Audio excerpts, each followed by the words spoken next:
Yes. Okay. Hi students.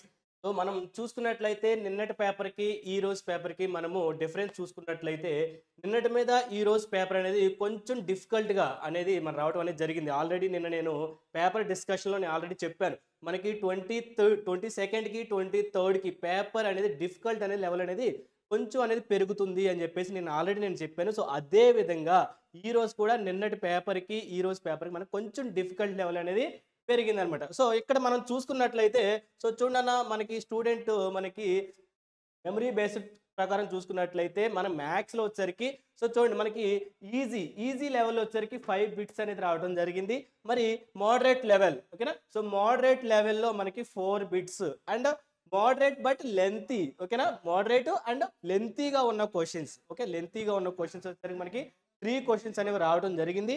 మరి difficult level ఓకేనా? So, difficult లెవెల్‌లో మనకి 2 క్వెషన్స్ అనేవి రావడం జరిగింది. అండ్ అలాగే వెరీ డిఫికల్ట్ ఓకే.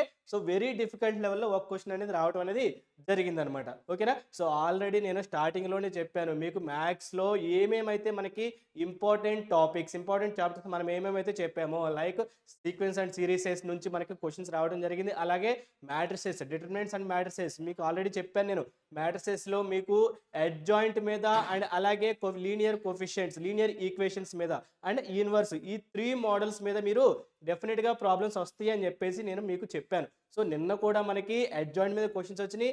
ఈ రోజు కూడా మళ్ళీ మనకి అడ్జాయింట్, ఇన్వర్స్ మీద అండ్ లీనియర్ ఈక్వేషన్స్ మీద మనకు క్వెషన్స్ అనేది రావడం జరిగింది. సో, కదా! సో, ఈ విధంగా మళ్ళీ మనకి మ్యాథ్స్ అయితే మరీ నిన్నటి మీద చూసుకుంటే డిఫికల్ట్‌గా ఉంది. అంతేకాని మరీ డిఫికల్ట్ అయితే కాదు. టోటల్‌గా ఓవరాల్‌గా పేపర్ చూసుకుంటే మనకి మోడరేట్‌గానే ఉందనమాట. సో, మళ్ళీ చూడండి మనకి ఈ రోజుకి అంటే మళ్ళీ రేపటికి కూడా ఓకే. ఈ రోజు మీద రేపటికి పేపర్ కొంచెం డిఫికల్ట్ లెవెల్ అనేది పెరుగుతుందనమాట. ఓకేనా?